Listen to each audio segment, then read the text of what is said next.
তেতিয়াহ'লে এই কিতাপখনৰ মূল বিষয়বস্তু হ'ব অভিজ্ঞতা। আৰু মোৰ বক্তৃতা আজিৰ সেইসকলৰ বাবে নহয় যিসকলে মোতকৈ বেছিকৈ অধ্যয়ন কৰিছে অভিজ্ঞতাৰ পাঠ্যপুথিখন, অভিজ্ঞতাৰ কিতাপখন। যিসকলে মোতকৈ কমকৈ অধ্যয়ন কৰিছে সেইসকলৰ বাবেহে মোৰ বক্তৃতা।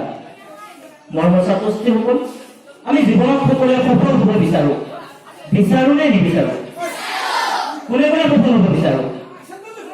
আমি প্ৰত্যেকজনে সফল হ'ব বিচাৰোঁ।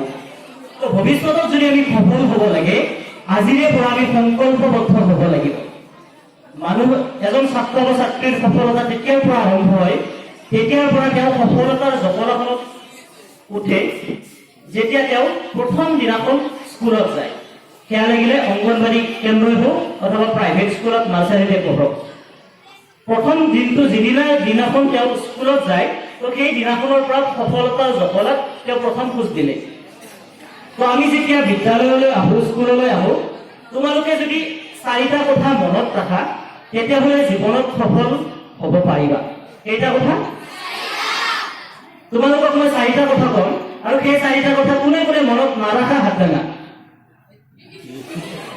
তুমি মনত নাৰাখা? ৰাখিবা। ভেৰি এক্সাইটেড হৈ আছে, সেইকাৰণে পটককৈ হাতখন দাঙি দিছে। তো প্ৰথমটি কথা হ'ল, তোমালোকে ক'ত আহিছা? তোমালোকে স্কুলত আহিছা। এইটো কথা তোমালোকে মনত ৰাখিবা। সফল হ'বলৈ তোমালোকে ক'ত আহিছা? তোমালোকে ভাবি ল'ব লাগিব যে মই বজাৰত অহা নাই, মই বিয়া খাব অহা নাই, মই সৰস্বতী পূজাত অহা নাই, মই থিয়েটাৰ চাব অহা নাই, মই আহিছোঁ ক'ত?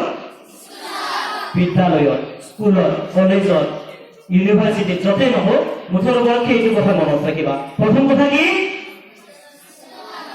উত্তৰটো কোৱা, প্ৰশ্নটো কোৱা। তোমালোকে ক'ত আহিছা? দ্বিতীয়টো কথা, তোমালোকে কিয় আহিছা? তোমালোকে কিয় আহিছা? এইটো কথা দ্বিতীয় কথা। তোমালোকে কিয় আহিছা? ইয়াতে অধ্যয়ন কৰিব আহিছা। তোমালোকে কি কৰিব আহিছা?